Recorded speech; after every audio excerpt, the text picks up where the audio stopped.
Alors, bonjour tout le monde pour notre prochain panel. Bienvenue et on espère que vous allez avoir du fun.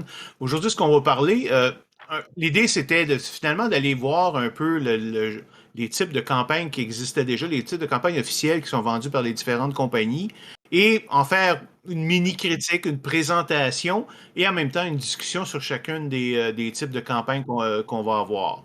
Donc, de la manière que ça va fonctionner rapidement, c'est qu'on a quatre campagnes différentes à vous proposer. Il y a une personne qui s'est portée volontaire pour faire une première description d'environ 5 minutes.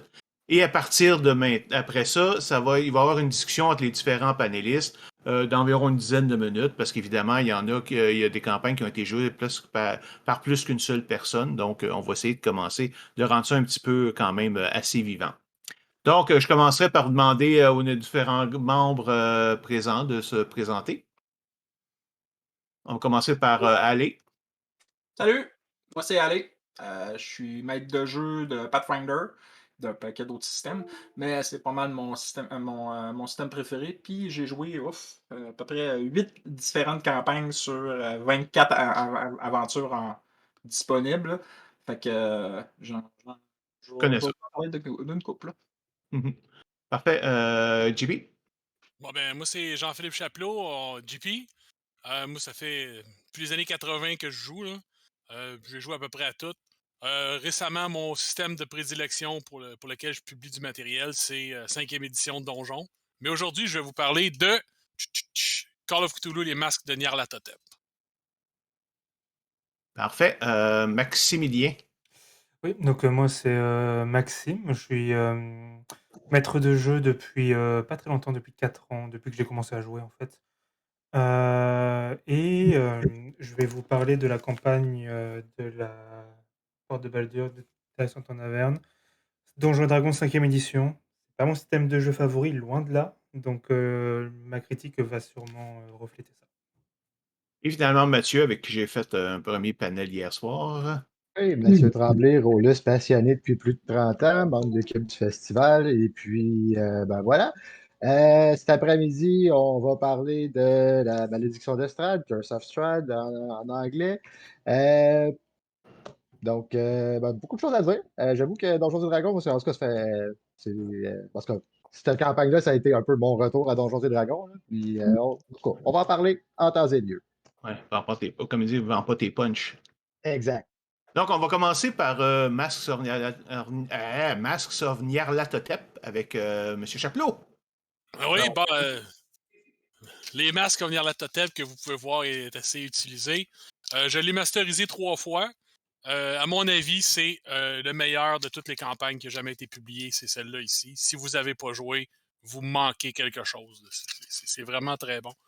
Euh, Overview, euh, les masses de Nyarlathotep, c'est présenté en 6 chapitres majeurs. Chaque chapitre concerne un pays où il se passe quelque chose. Ceux qui ne connaissent pas l'appel de Cthulhu, ben, c'est on combat des cultes du dieu Nyarlathotep, là, le chaos rampant, et on va essayer de les arrêter parce qu'ils sont en train de faire un méga plan. Dans notre méga plan, la campagne, c'est ça. Si vous regardez à cette heure, si vous l'achetez aujourd'hui, vous allez avoir l'intégrale ou de complete en anglais, Masse de Nyarlathotep. Ça vient du fait que, initialement, pour les 2 premières éditions de l'aventure, il y a un chapitre qui n'était pas dedans. L'Australie n'était pas dedans, a été publié dans un autre livre, complètement à part. Puis là, ben, éventuellement, on dit, bon, mais regarde, le monde veut avoir tout le matériel à une place, donc ils l'ont remis à une place. Ça se passe dans 1925 dès la première scène, on vous donne la date limite où le monde va se terminer si vous arrêtez pas ce qui se passe. On ne donne pas toutes les infos, il y a beaucoup d'investigations. C'est de l'appel de Cthulhu. Donc, on investigue. Qu'est-ce qui se passe? Qu'est-ce qui se passe ici, à ce lieu ici? Donc, vous êtes buté contre le temps. Ah, c'est pas si grave. Quand ça commence, vous avez beaucoup, beaucoup de temps. Mais plus ça va, moins il y en a. On est en 1925, donc il faut penser que des voyages en avion intercontinental, ça n'existe pas. Des voyages, faut prendre le bateau. si vous voulez aller d'un endroit à l'autre, il faut prendre le train, puis c'est pas nécessairement rapide. Oui, il y a des voitures, oui, on peut trouver des avions, mais c'est des avions souvent faits en tissu, là. Donc, il y a un danger qui est présent là-dedans. Donc, on va visiter un peu de tout. Là. Puis justement, vous allez aller partout dans le monde avec ça. Là. Vraiment, là, tous les continents sont représentés dans la campagne. Le gros avantage, et pourquoi c'est vraiment, vraiment, vraiment formidable, c'est archi non linéaire. Donc, vous pouvez commencer un chapitre, faire à peu près la moitié, vous investiguez, vous faites la moitié, puis ce qui arrive généralement, vous vous retrouvez tellement dans le trouble que c'est soit que vous allez tous mourir ou vous partez. Donc, OK, OK, regarde, là, on a foutu la merde, tout est mal pris, on va s'en aller, puis on va aller suivre une autre piste. Fait qu'on va s'en aller dans une autre partie du monde pour essayer d'avancer notre enquête, et on va revenir. Donc, pourquoi la campagne est formidable, c'est que vous pouvez revenir. Donc, c'est pas juste, par exemple, on va aller en Angleterre, vous y allez juste une fois, puis après ça, on peut plus y aller. À moins que vous foutiez vraiment le trouble là-dedans, là, oui, vous êtes capable de retourner en Angleterre, de trouver des façons de revenir. C'est l'appel de Cthulhu, donc assez rapidement, vous ignorez les autorités, vous ignorez la police, vous ignorez tout, vous entrez des armes dans des pays où vous n'êtes pas supposé, des explosifs. C'est de l'appel de Cthulhu à grande échelle. Il y a beaucoup de voyages, donc on apprend non seulement les destinations, c'est pas comme aujourd'hui on prend un avion de Montréal à Toronto, Toronto à Salt Lake City. Non, quand vous prenez des bateaux, c'est New York à Southampton, Southampton à Port Saïd, Port Saïd à Mombasa. Il y a seulement certaines lignes où ça se fait, donc c'est pas vous n'allez pas nécessairement directement à l'endroit où vous devez aller, donc c'est ça qui est cool. Le livre de base contient, oui, la campagne principale, mais contient aussi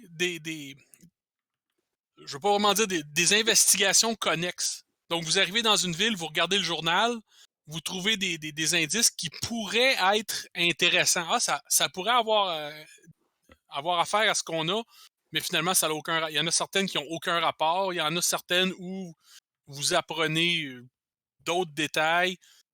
Donc, il n'y a pas juste une trame. Là. Vous n'êtes pas juste en train de poursuivre le culte. Là. Vous pouvez aller des fois. C'est-à-dire qu'on a atteint le 5 minutes. Oh, bon, OK. Ouais, c'est bon.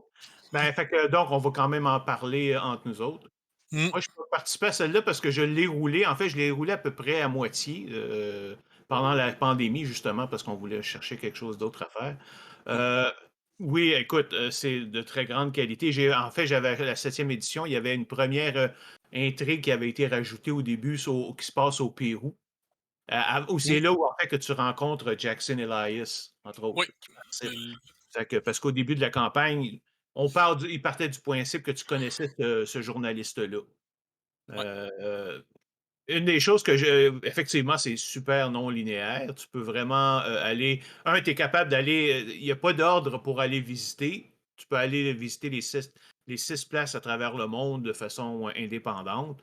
Il y a toujours moyen de revenir en arrière à une autre place, puis de tout ça. Mais oui, il y a moyen aussi de faire tellement de problèmes que tu peux pas. Ça devient difficile de retourner en arrière, là, on s'entend. Un des commentaires, par exemple, que j'aurais, c'est ça, c'est que si je regarde il n'y a pas vraiment de finale. La finale est à définir par le maître de jeu, dépendant de ce qui s'est passé, parce que c'est une des choses, étant donné que les autres ne savent pas comment vous avez réussi à résoudre les différents morceaux. Ils vous donnent une certaine méthodologie ça vous donne une idée comment ça devrait se terminer, mais en même temps, c'est à vous de construire votre finale. Ils vous donnent des conseils, ils vous aident, mais ça reste quand même au maître de jeu, qui est quand même.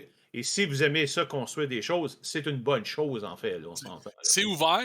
Puis un truc qui est vraiment, que moi j'ai aimé faire avec mes joueurs, je l'ai fait rouler 3 fois. 2 fois, on l'a terminé à la fin, puis une fois, la vie est arrivée. Mais les joueurs sont là avec leur montre, là, et 10, 9, 8, 7, 6, 5, 4, 3, 2. OK, ils avaient réussi, mais la dernière... Mais c'est vrai, t'as absolument raison. La finale, ça arrive pas avec un grand conflit là, à la fin. Là. Regarde, on va prendre un show, Curse of Strahd, où ça finit, ben, quand tu l'affrontes, là, c'est la culmination de tout. Là. C'est Cthulhu, fait que tu peux pas avoir de gros conflit final. Tu vois, quoi, tu vas aller te battre contre Nyarlathotep. Ah, Ben non, il va te manger. Là. si tu prends la campagne A Reign of Terror, le final est quand même assez grandiose. Où si tu... donc, je me souviens plus exactement, ça va faire 3 ans que je l'ai joué, mais à la fin, il y a une espèce de musique en fait qui intervient. Et il faut absolument que les personnages réussissent leur test de sanity Ouais. pour éviter que les dernières personnes se fassent guillotiner et faire invoquer. Donc je ne sais plus quel méchant. Excusez-moi, Oh. j'ai je, pas. je suis vraiment intéressé soudainement. Et Et on vient de prendre un détour à gauche. Oups! C'est ça, il a parlé de Mogali Guettiné, aussitôt tout le monde. Oui, Guettiné. c'est ça. Donc A Reign of Terror, c'est justement ça, ce grand final où il y a le dernier sprint à faire. Il faut que vous réussissiez vos jets, sinon c'est catastrophe. Donc il y a une espèce d'économie aussi en termes de sanity. Essayer de pas trop être sur le bord pour réussir le jet.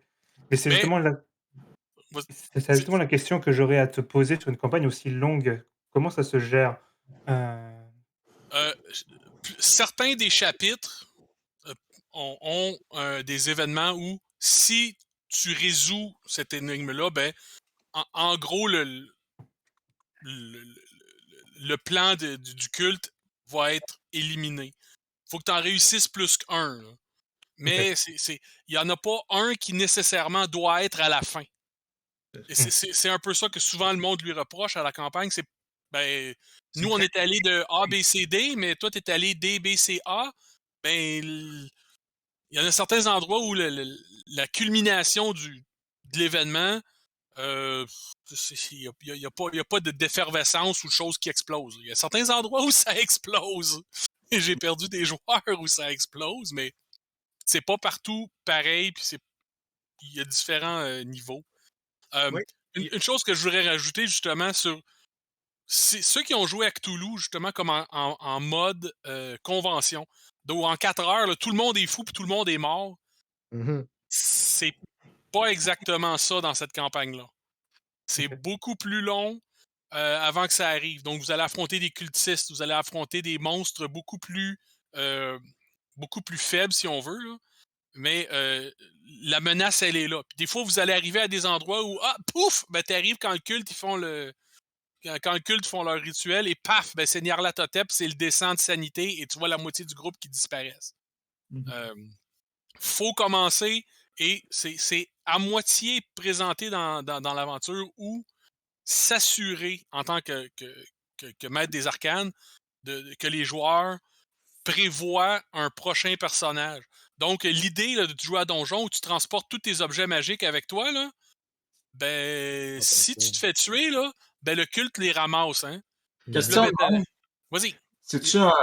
dans le fond, ce que tu es en train de me dire, c'est que c'est pas un jeu, une aventure pour des maîtres de jeu débutants ni des joueurs débutants. Je suis pas mal d'accord avec ça. Okay. Oui, ça va être. C'est un maître de jeu. Les joueurs peuvent être un peu débutants au début, c'est plus permissif. Mais il faut que tu saches dans quoi tu t'embarques. Là. Faut que tu saches dans quoi tu t'embarques. Si tu te présentes avec tes fusils puis tu t'en vas, regarde. C'est ça, ça marche. Ouais, j'ai fait ça ma première game de Toulouse, puis c'est ça, je me suis sorti de là avec à peine la peau ses os, là, puis plus de munitions. Je vais passer une critique un peu, parce que c'est ça, moi, c'est pas non plus pour tous les types de maîtres de jeu, parce que le scénario est très intriqué. Tu sais, veut dire, tu as une chose que tu dois trouver là qui va te mener à telle autre place, à telle autre place, à telle autre place, et ainsi de suite. Fait que tu dois quand même suivre le scénario en bonne partie. Ça limite quand même un certain degré d'improvisation. Parce que des fois, tu vas improviser des choses et à ce moment-là, tu vas te rendre compte plus tard que oups, je me suis trompé ou j'ai changé. Fait que là, tu es obligé de rebalancer ton scénario au complet. Une autre chose que j'avais trouvé, par exemple, c'est qu'il y a tellement de choses à explorer, de gens à les rencontrer qui ont différentes informations, qu'à chaque fois que je commençais un scénario, le scénario, je revenais, on jouait aux 2 semaines. Non seulement mes joueurs avaient comme oublié ce qui s'était passé, il fallait revenir en arrière, mais même moi, j'étais obligé de relire le scénario pour savoir, OK, qu'est-ce qui s'en vient, qu'est-ce qui est possible et tout ça, juste pour me mettre ça. Fait que si vous n'aimez pas vous préparer à l'avance, si vous aimez mieux vous fier à votre improvisation, à votre degré d'improvisation, comme moi je préfère, c'est là que tu te rends compte que finalement, c'est pas une campagne, un style de jeu qui est, qui est pour tout le monde. Là. C'est de l'investigation. Oui, Ça veut dire, effectivement. pour c'est les ça. joueurs, même si c'est débutant, c'est pas nécessairement. Le joueur qui va s'embarquer dans cette campagne-là, prenez des notes. Attendez pas que le maître de jeu vous dise qu'est-ce que vous avez trouvé la semaine passée. Prenez des notes. Qu'est-ce que vous pensez des PNJ?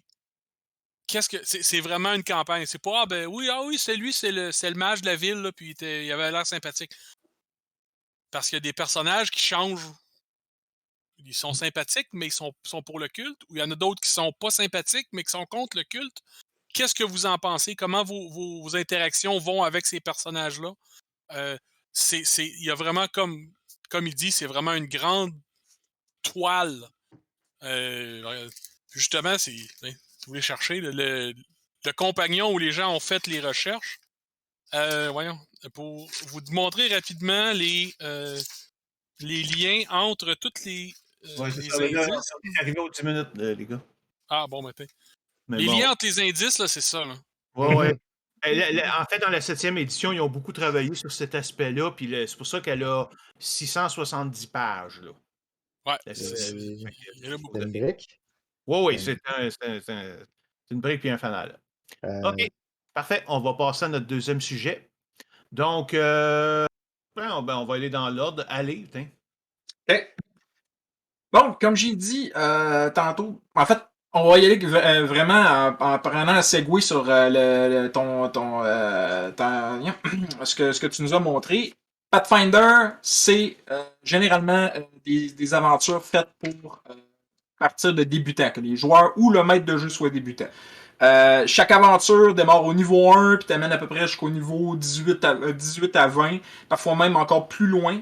Les cartes, même les pions existent pour presque toutes les aventures. Les prix sont souvent bons. Moi personnellement, j'y vais plus pour du PDF parce que les prix sont vraiment bons puis on peut avoir des bundles vraiment pas chers. On va faire un rapide survol sur la première aventure, Rise of the Rune Lord de Pathfinder. Comme vous voyez, elle a été tellement populaire qu'ils l'ont faite en un hardcover. La majorité, c'est 6 modules pour la majorité des... presque toutes les aventures, c'est 6 modules qui sortent normalement un par mois. Fait que donc... Rise of the Rune Lord, c'est la quête originale. Ils en ont fait même 3 suites d'ailleurs. Le premier livre, c'est une guerre contre les gobelins, agrémenté un peu de dungeon crawling. C'est une quête très classique. C'est très populaire, puis c'est ça a été très populaire. Ça a même été sorti en d'autres médiums, genre jeux de société, etc. Je vais parler un petit peu faire un peu de name dropping. T'as parlé tantôt, tu sais, ton aventure tantôt, il y en a une équivalent, vraiment entre guillemets, qui s'appelle Mummy's Mask, ce qui est un classique d'exploration de tombes avec des zombies, des momies, des villes ensevelies dans le sable du désert. Tu sais, c'est assez. Je l'ai pas tellement adoré celle-là. Un autre qui s'appelle Serpent Skull, à la recherche d'une cité perdue dans la jungle. Le premier livre, c'est aussi un autre classique, perdu sur une île déserte. Je l'ai bien aimé, très bon, plein d'originalité. Mais principalement, je suis là pour vous parler de Skulls and Shackles, que j'ai. Là, malheureusement, il y a uniquement le livre en poster folio parce que l'aventure. Ça a été tellement populaire que c'est impossible de trouver une version physique. Fait que, évidemment, je l'ai juste en PDF. Fait que, bon, tout le monde aime les pirates. Fait que dans cette aventure-là, ben, vous commencez matelot sur un bateau de pirates. Puis vous vous rendez jusqu'à devenir la terreur des 7 mers. Alors, tous les classiques sont là, du combat contre les monstres marins, en passant par les combats sur les bateaux, les combats de bateaux, des combats en pleine tempête, les batailles navales, les combats d'un bateau à un autre. Ça, c'est pas si pire. C'est quand tu commences à rentrer dans les combats de flotte, le système il est pas super bon. C'est vraiment c'est l'affaire qui grinche souvent. Sinon, mais c'est un des rares problèmes.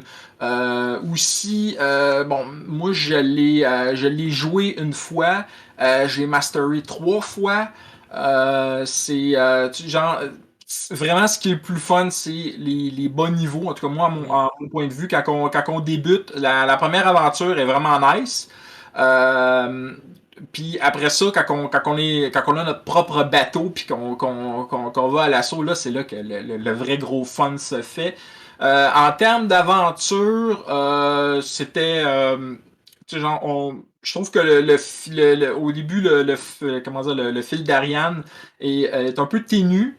Tu sais, tu fais des choses à gauche, à droite. Tu sais, c'est quelques petits NPC moins importants qui te donnent des semblants de missions, alors que sérieusement, tout ce que tu veux faire, c'est t'en aller à l'aventure puis aller torcher des méchants, d'autres pirates, puis d'autres nations que t'aimes ou t'aimes pas, dépendamment de ton background. Ça là-dessus, ce côté-là, le côté sandbox est très présent dans cette aventure-là. C'est là que j'ai eu vraiment mon fun. Sinon, je peux survoler 2 autres aventures que j'ai faites.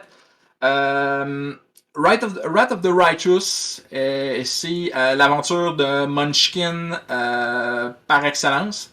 Ok, sérieusement, vous avez un groupe de Munchkin là, tu sais, là, qui sont vraiment indécrottables, là, puis vous voulez les guérir, c'est l'aventure qu'il vous faut. Là, hein? C'est vous en allez dans la World Womb, le lien entre le Golarion, le monde de Pathfinder, et une abysse qui est ouvert, un lien permanent. Là. Puis il faut fermer ça définitivement. Fait que vous devez combattre des hordes de démons afin d'amasser des niveaux mythiques, qui ne sont pas des niveaux ordinaires, mais des niveaux vraiment ultra powerful. Et fait que c'est ça, puis vous rendre plus puissant qu'aucun personnage n'a jamais été, là, avec des bonus que. Tu sais, déjà Pathfinder, on a beaucoup de bonus, on devient vraiment fort, mais là c'est vraiment à un autre niveau, là. C'est ça, fait que quand t'as fini de jouer cette aventure, c'est fini, là, t'es tanné du maxage, t'es tanné du munchkin, tu veux aller développer des nouvelles affaires, fait que je le recommande juste pour ça, parce que sinon, touchez-y pas. OK, on est rendu dans la période de discussion. Oui. Ben moi, j'ai joué. La seule campagne de Pathfinder que j'ai faite, c'est Kingmaker. Mais c'est ça, j'ai remarqué que c'était la même chose. Au début, c'est plus des petites affaires un peu indépendantes. Puis là, c'est juste avec le temps que ça devient plus un gros, tu sais, une vraie image. Tu as l'impression d'avoir une vraie campagne. Là. D'après ce que tu dis, ça a l'air d'être un peu la même chose de ce côté-là. Là. Tu commences toujours bas, mais d'habitude, le fil d'Ariane est beaucoup plus puissant. Pas dans Skulls and Shackles. Dans Kingmaker, ça l'est pas pire. Une autre que j'ai faite, Jade Regen, ça, ton fil d'Ariane, il est très fort depuis le début jusqu'à la fin. Fait que tu sais, puis en plus, c'est une aventure géniale, Jade Regen, qui est dans du asiatique, là. Fait que c'est vraiment, vraiment cool. Fait que genre, tu sais, les ninjas, tu développes. Puis en plus, dans Jade Region, il y a une petite affaire de plus, c'est que tu traverses le pôle de ta planète. Fait que donc, tu vas dans un endroit extrêmement froid. Fait que tu sais, puis t'as le concept de caravane aussi qui est intégré, qui est pas pire. Juste pour revenir un peu à ce que tu dis, puis je suis entièrement d'accord. Moi, celle que j'ai faite, la dernière, c'est Reign of Winter, où finalement, c'est le Baba Yaga, là, puis tu te promènes avec ça. Moi, j'ai trouvé effectivement les 4 premiers, en général, les 4 premiers livres d'un Adventure Path Ils sont intéressants, sont le fun, ils ont de la saveur. Puis quand tu arrives après le 5 et 6, tu es généralement tellement haut niveau que tu marches dans la rue, là, puis Ouais. regarde Reign of Winter 4 et 5, là, ben, tu te promènes, puis là, tu te fais attaquer par des tanks russes, puis on regardait ça, là, puis ouais, on s'est niaiseux, là. Tu commençais un combat après l'autre, puis c'était des monstres incroyables que tu te dis, bon, ben là, quand est-ce qu'on arrive à la fin? Là? Pour revenir à School and Shackles, en termes de maître de jeu, par exemple, qu'est-ce que ça te demandait? Est-ce que c'était vraiment détaillé ou est-ce que ça te donnait ça te permettait justement d'improviser, d'ajouter des nouvelles affaires, de changer des choses? C'était quoi le genre de préparation que ça te demandait, par exemple? Oui, je vais dire oui aux deux questions parce que oui, c'est bien préparé. Je veux dire, le background de où est-ce que tu commences, le bateau sur lequel que tu commences, c'est bien informé.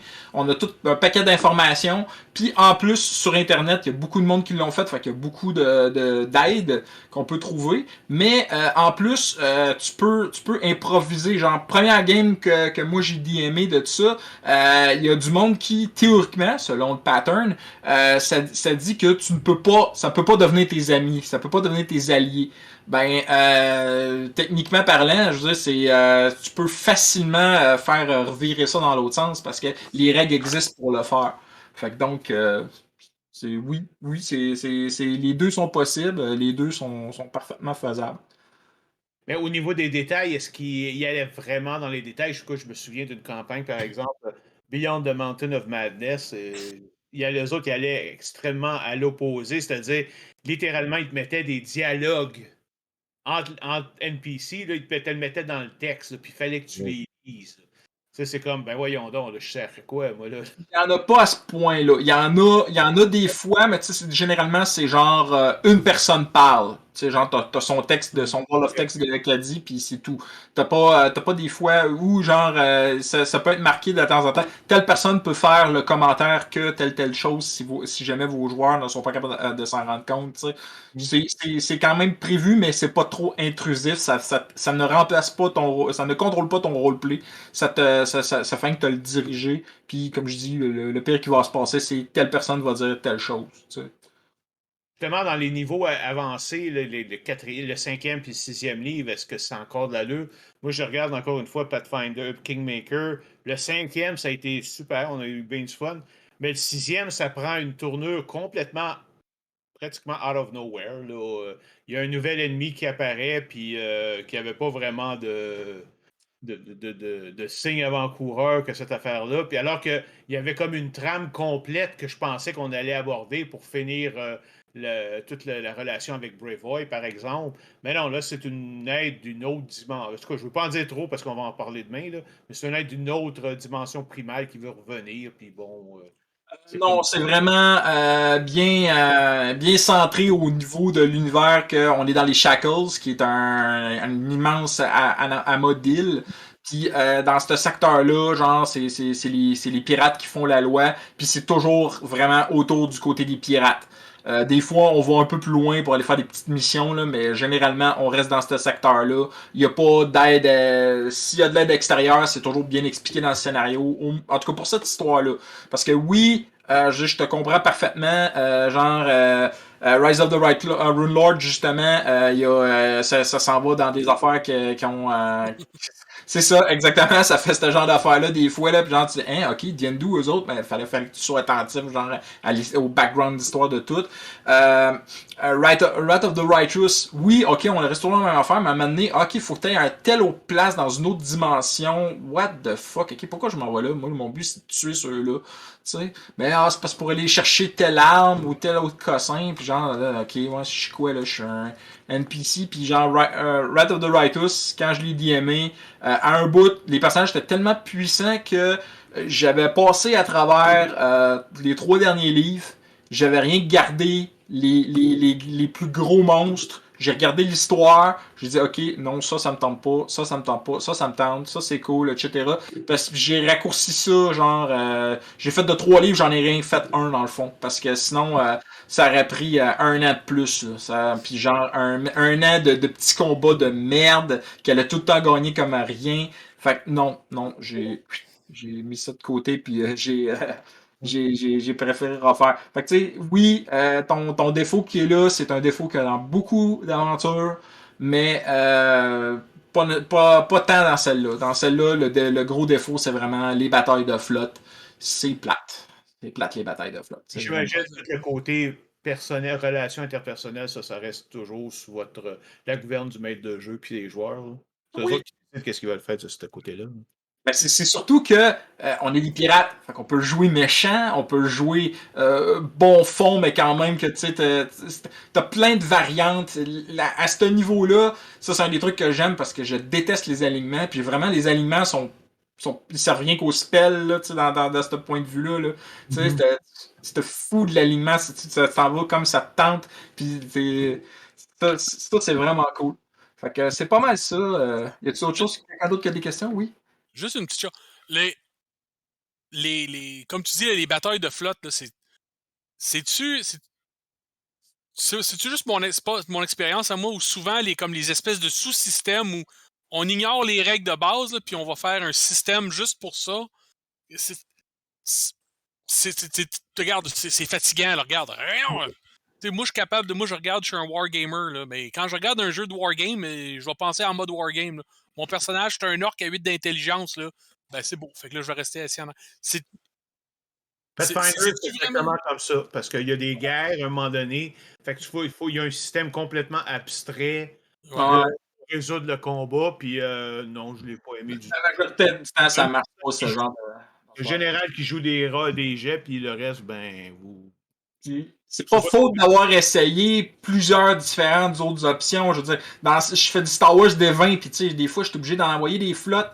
Le meilleur moyen que j'ai trouvé de faire des flottes qui a à peu près des batailles de flotte qui a du sens, c'est de faire jouer un Galaxy, là, Star Wars, pas Galaxy, mais. Avec les Starfighters, là. Armada.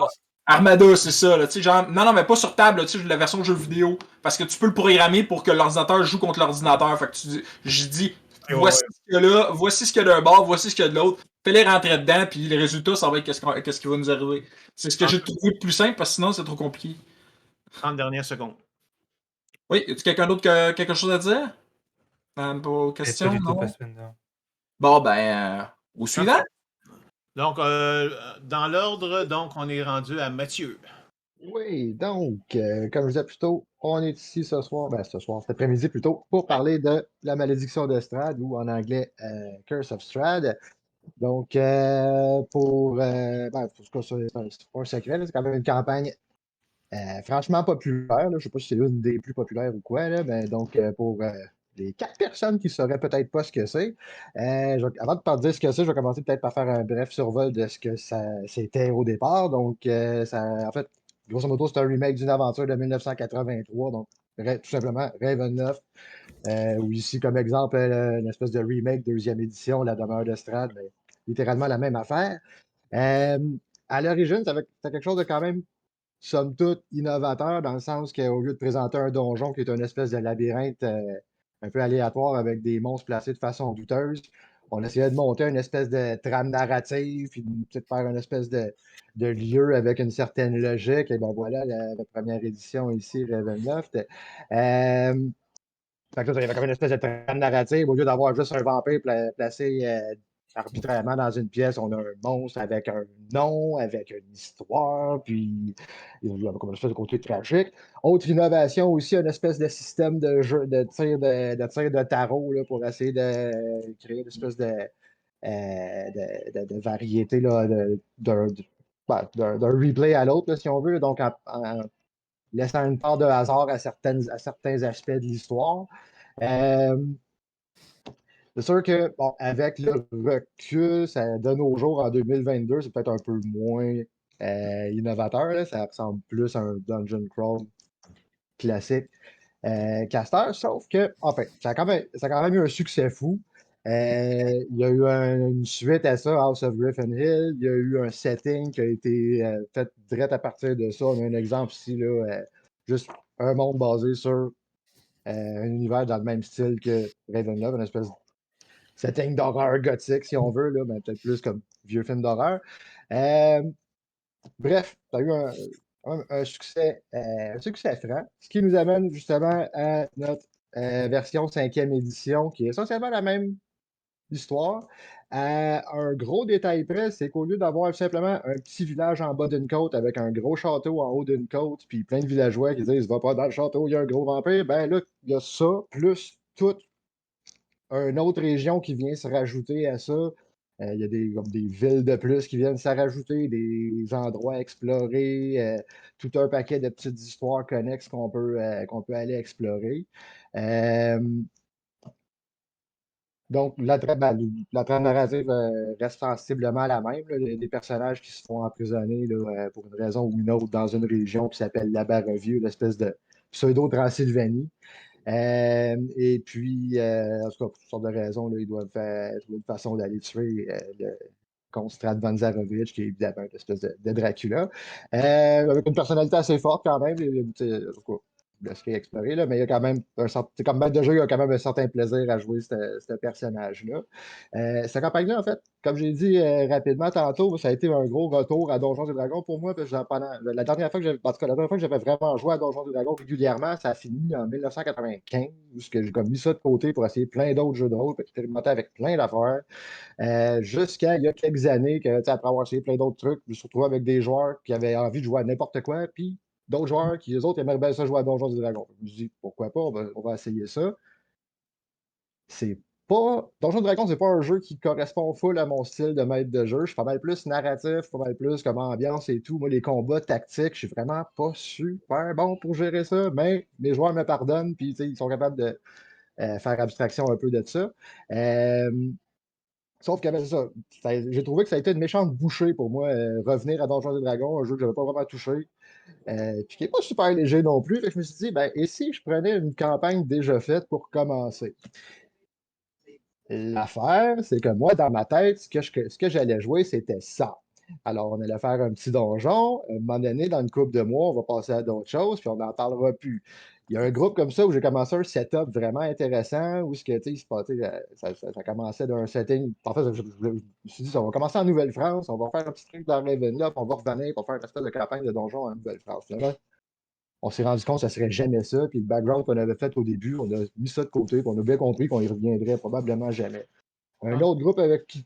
Comment? 30 secondes. Parfait. Donc, avec un autre groupe, par contre, on a juste fait une game. Bon, ben, le but des personnages, c'était vraiment juste, on se fait emprisonner, on fait la campagne, on ressort. J'en ai eu quand même pour quand même plusieurs années avec les deux groupes, là, à faire beaucoup de fun. Donc, pour mes impressions, un petit peu comme j'ai dit tantôt, c'est pas un jeu avec lequel je suis habitué, Donjons et Dragons. Donc, je trouve que, en tout cas, il y a une qualité de production indéniable à cette campagne-là, Curse of Strahd. Il y a un beau décor de campagne qui est présenté. Moi, je l'ai abordé comme ça. C'est vraiment un décor de campagne. On jette les personnages là-dedans, ils font ce qu'ils veulent. Ça fait un beau bac à sable si on veut à explorer. Les personnages vont un peu où ils veulent. Par contre,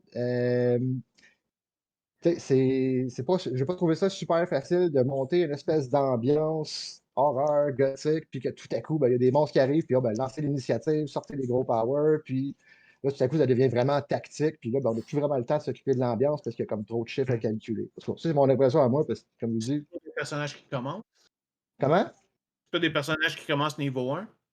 Moi, j'ai commencé avec des personnages niveau 1 dans les deux cas. J'avais remarqué qu'il y avait comme une espèce d'aventure d'introduction. Je me suis dit, on va essayer ça, on va voir ce que ça va donner.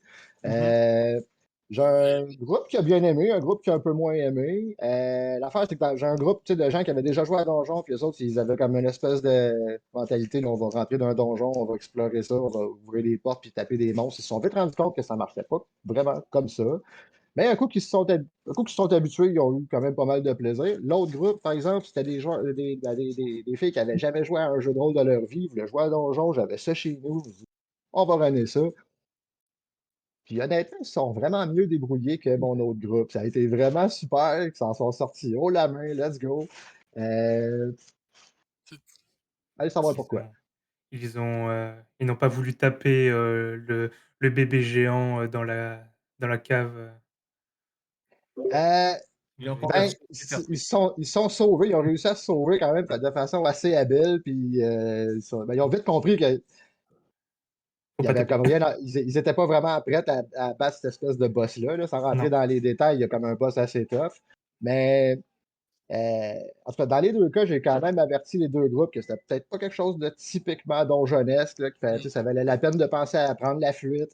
Puis c'est un message qui a vite été capté, puis les joueurs se sont adaptés. Tu sais, au début, tu sais, c'était intense. Dans les deux cas, là, il y avait vraiment l'espèce de pression puis de danger qui était ressenti. On va essayer d'aller quelque part, ben oh non, c'est trop dangereux, on bat en retraite. Et éventuellement, tu sais, quand ils commencent à avoir une victoire, puis deux victoires, puis trois, ben là, ils se prennent, tu sais, ils prennent leurs aises, puis euh, Euh, Ben, ça avance. est-ce que c'est axé le fait que la seule manière de gagner, c'est de s'enfuir, c'est de tuer tous les monstres, ou il y a d'autres alternatives un peu plus, je sais pas, parce que tu sais, t'as toujours l'aura du vampire là, qui est séducteur, puis que évidemment, tu as toute la notion de vampire, de masquerade, puis tout ça. Est-ce que les vampires sont plus que juste des créatures assoiffées de sang, si on peut dire? Est-ce qu'il y a des moyens donc de comme les de jouer avec ça pour que ça soit pas juste du combat? Oui, tout à ah fait. ouais. Il y a des boss que tu n'as pas besoin de te battre contre. Tu peux très bien engager la conversation, négocier, parler. Il y a des rencontres que il y a eu zéro combat dans les deux cas, là, honnêtement, là, les deux groupes avec qui j'ai joué. C'est sûr que l'objectif ultime, c'est faut aller tuer Strad, faut aller tuer Strad. Puis oui, c'est entendu que c'est un scénario où tu vas aller chasser un vampire. Sauf que il y a comme toute la manière de se préparer pour ça. Parce que tu as toujours, comment dire, euh, dès le départ, là, comme je disais tantôt, là, le début de la campagne, c'est vraiment comme le scénario classique, là. Il y a un village en bas d'une côte, en haut de la côte, il y a un château, puis il n'y a rien qui t'empêche d'y aller tout de suite puis de faire taper la gueule, là. J'ai des joueurs qui ont essayé, sont sortis, des jambes à leur cou, OK, on reviendra plus tard. Euh, mais il y a toujours ça, dans le fond. Non, puis avec les cartes du Tarot-K qui permettent aussi de varier, en fait, d'avoir un allié, inutile ou au contraire un allié extrêmement puissant, Ouais, d'avoir, l'épée tueuse de vampires accessible derrière un arbre ou alors, il faut te taper le temple d'ambre qui est le TPK assuré, heu, de- à coup sûr. Donc il y a des variations comme ça qui rendent la campagne assez fun et en C'est tant ça. que joueur, j'ai beaucoup aimé à chaque fois que Strahd apparaissait parce que on était toujours au bout de notre sang et il y a ouais. Strahd qui arrive, qui marche à travers nous et qui nous regarde et limite qui nous bitch slap pour venir de nous mettre au sol ouais, et à C'est cet c'est ça qui égard, est. honnêtement. Ouais, vas-y, vas-y. C'est OK. exactement ce que tu viens de dire. C'est comment tu interprètes Strad. Mhm, Comment tu l'interprètes? Est-ce que tu peux l'interpréter comme étant une créature assoiffée de sang, comme une bête? Ça va passer. Est-ce que tu veux l'interpréter comme un héros tragique, comme quelqu'un qui est finalement où les événements l'ont dépassé? Est-ce que c'est quelqu'un qui est c'est vraiment un noble, style vraiment comme aristocrate classique, qui aime négocier avec avec ses proies ou avec les autres gens? T'as beaucoup de. Puis moi, quand je l'ai fait jouer, ben, j'ai changé un peu pour pas que les joueurs savent exactement c'était qui. Ben, mhm, des fois, oui, des fois, il venait, là, puis là, il buvait du sang, puis il s'en allait, là, après. Au début, il vient, pouf, je ris de toi, puis je te montre à quel point tu peux pas rien faire, là. Puis mhm. plus mon tard, ben, oh, ben là, il voit que les joueurs sont plus puissants. Donc, il va négocier avec eux un peu plus, il va leur parler. Ou, ben, regarde, là, je me cherche un remplaçant, ou je me cherche ci, ou je voudrais telle affaire. Peut-être qu'il y en a certains dans le groupe qui sont prêts à négocier plus avec lui, ou qui sont prêts à lui donner plus. Mhm. C'est comment tu vas jouer Strad, c'est pas juste un combat, c'est vraiment un jeu d'échecs que tu joues avec lui, là. Puis c'est lui, il ça. sait comment le jeu il se termine. Il y a ce côté Il est- marionnettiste, avec Strad Ouais. qui fonctionne très bien. En tant que Ouais. joueur, en tout cas, c'est vraiment quelque chose que j'avais bien aimé, mais je sais pas comment ça se gère, justement, ce côté vraiment ouvert où, il y a pas de trame, en fait. C'est tu Ben, c'est laisses ça. les joueurs et voilà, Ben, moi, démerdez-vous. ça a été beaucoup de ça. Je l'ai vraiment pris comme un bac à sable, là. Tu sais, les gens peuvent très bien. J'aurais donné une copie de la carte, ça, c'est le territoire. Où est-ce que vous voulez aller? OK, on va aller à telle place, telle place. Puis ce qui est arrivé, en fait, dans les deux cas, c'est que j'ai eu deux groupes qui ont pris vraiment 2 ans à on va se préparer à battre Strahd, on va tout faire. Il y avait combien, dans le jeu de tarot, là, je pense que Maxime parlait de l'allié qu'on peut trouver. Ben, au-delà de cet allié-là, ils s'en sont, dans les deux groupes, là, ils se sont trouvés un bon 3-4 alliés. À un moment donné, j'avais comme trop d'NPC, je leur en ai fait jouer aux joueurs parce que c'était pas vrai que j'allais jouer 4 alliés, moi. Là. Ben, ils sont fait une espèce de. Oui, vas-y. J'ai une question dans le fond. J'ai un ami que lui, ben, il est débutant comme maître de jeu. Puis justement, sa maître de jeu aussi est débutante. Puis c'est ça qu'ils sont en train de jouer. Fait que est-ce que c'est un jeu que tu trouves qui est facile pour un maître de jeu et des joueurs débutants? Ou est-ce que. Je vais dire oui, mais c'est un peu comme je disais tantôt, c'est pas une campagne typique de donjon. Tu peux pas. Des commentaires que j'ai vus là, dans les groupes de discussion, c'est comment est-ce que non, tu commences le jeu, puis il y a de quoi de tough tout de suite, qu'est-ce que tu fais? Mais dans mes groupes, la question tout de suite de on va se sauver, on va revenir.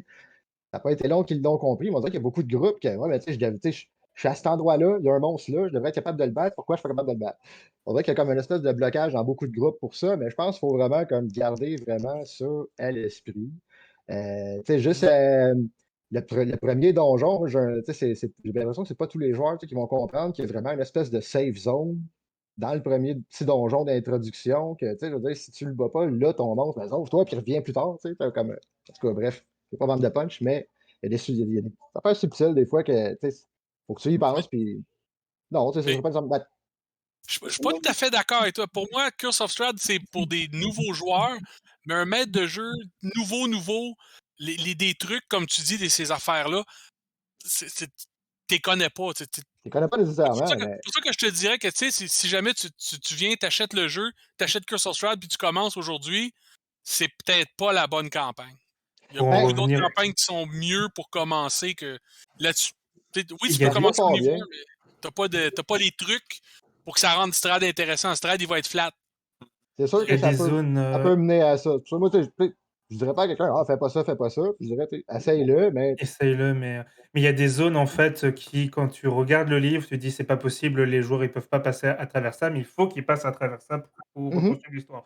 Je reprends l'exemple du Temple d'Ombre parce que c'est là où on s'est fait TPK. Donc, et pourtant, notre maître du jeu a déjà réduit pas mal le level. On était level 8 ou 9, on commençait à avoir du stuff magique et tout, mais quand tu te prends une pluie de boules de feu sur la tronche, ça ne veut pas.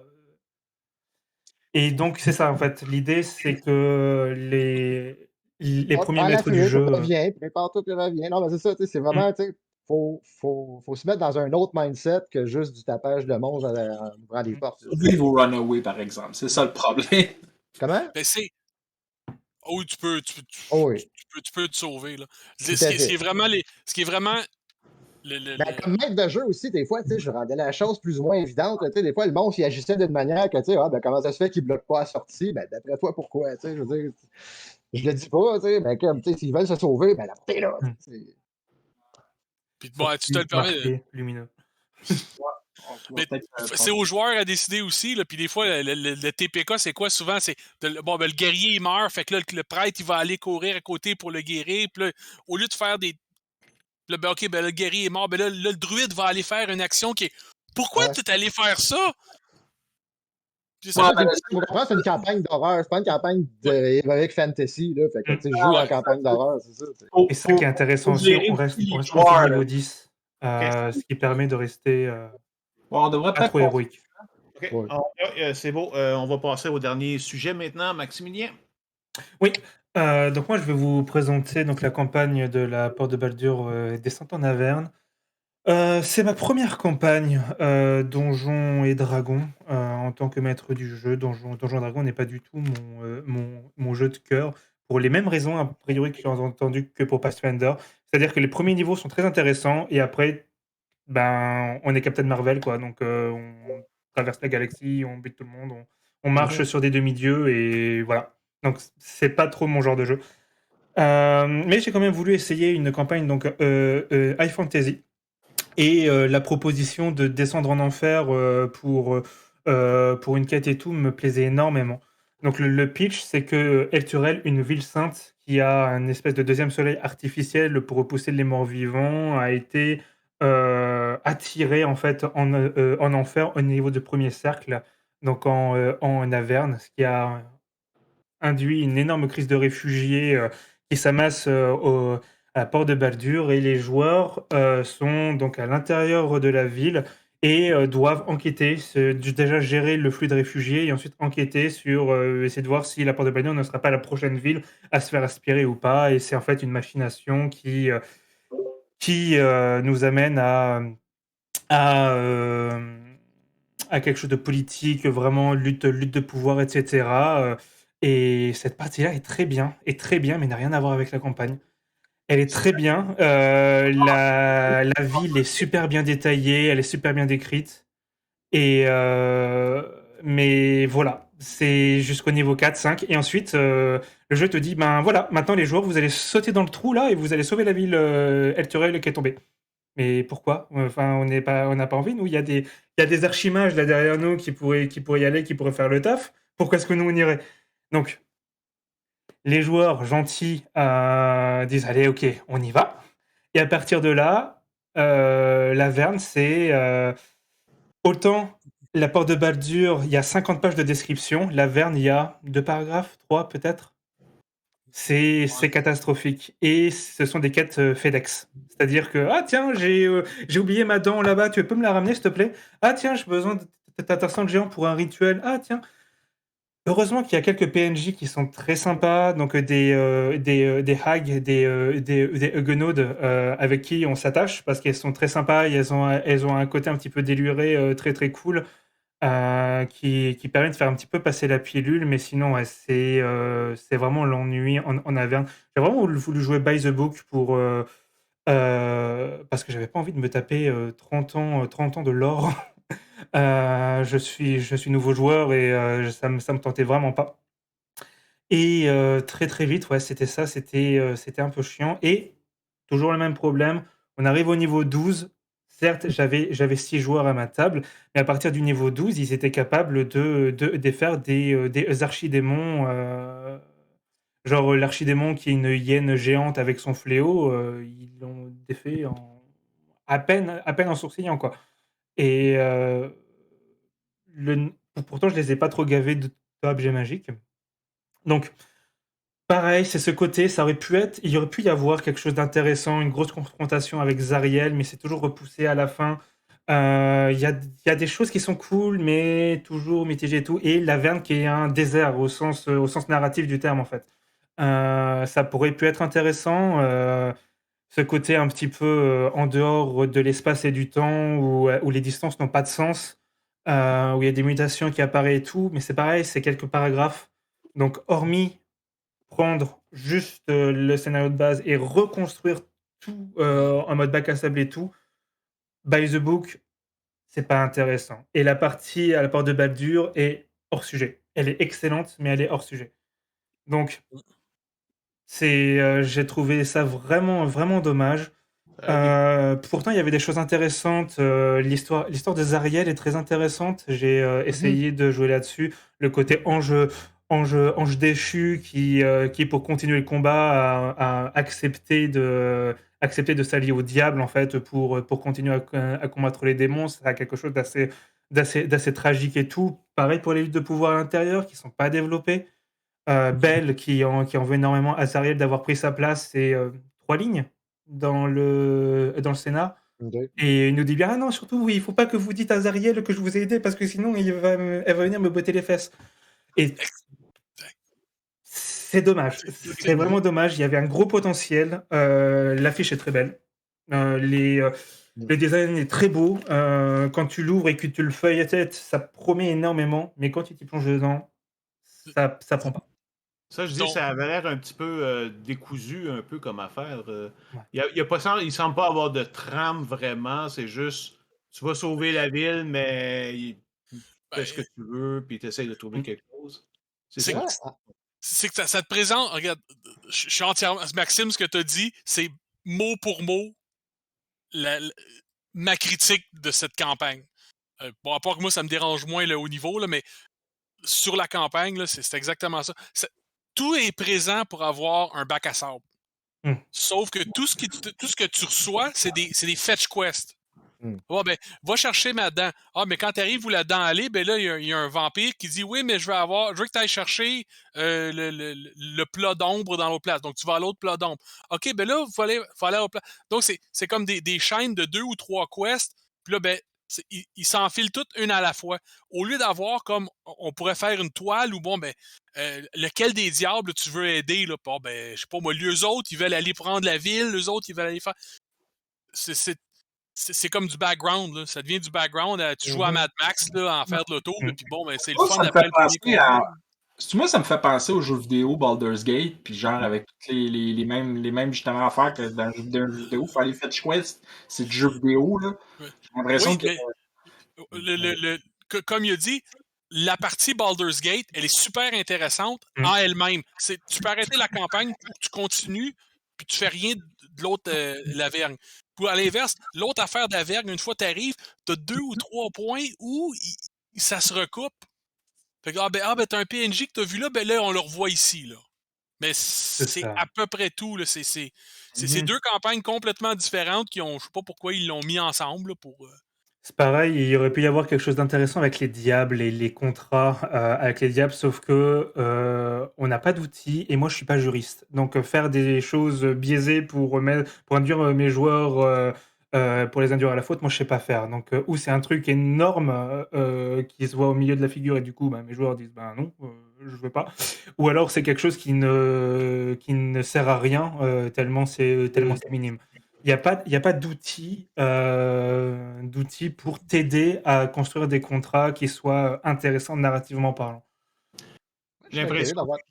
Excusez-moi. Parce que, ouais, je serais curieux d'avoir l'opinion de Maxime, parce que en tout cas, j'ai failli me laisser tenter par la campagne de 100 ans en Averne, mais déjà, vous savez, Forgotten Realms, c'est pas un setting que je connais beaucoup. Baldur's Gate, j'ai pas joué, fait que je connais pas trop ça. Puis je comprends qu'il y avait comme une espèce de thématique là, de tout est l'enfer, tout est de la boîte, puis la vie est dure. Mais Baldur's Gate, là, ça se peut-tu que ce soit vraiment une ville de boîte? Tu sais? Parce que moi, je regardais ça, là, puis dès le début, là, c'est comme, waouh, moi, tu me mets joueur là-dedans, là, je vais rien faire pour eux autres, là, je vais déserter, je m'en vais à Waterdeep. Là. C'est ça. En fait, la ville est très bien décrite. Il y a donc la ville haute où il y a tous les Ouais, riches et tout et tout et tout. Et t'as la ville basse qui ressemble grossièrement à n'importe quel bas-fond de n'importe quelle ville de ouais, non, c'est fantasy ça. et C'est tout. pas une belle place, là.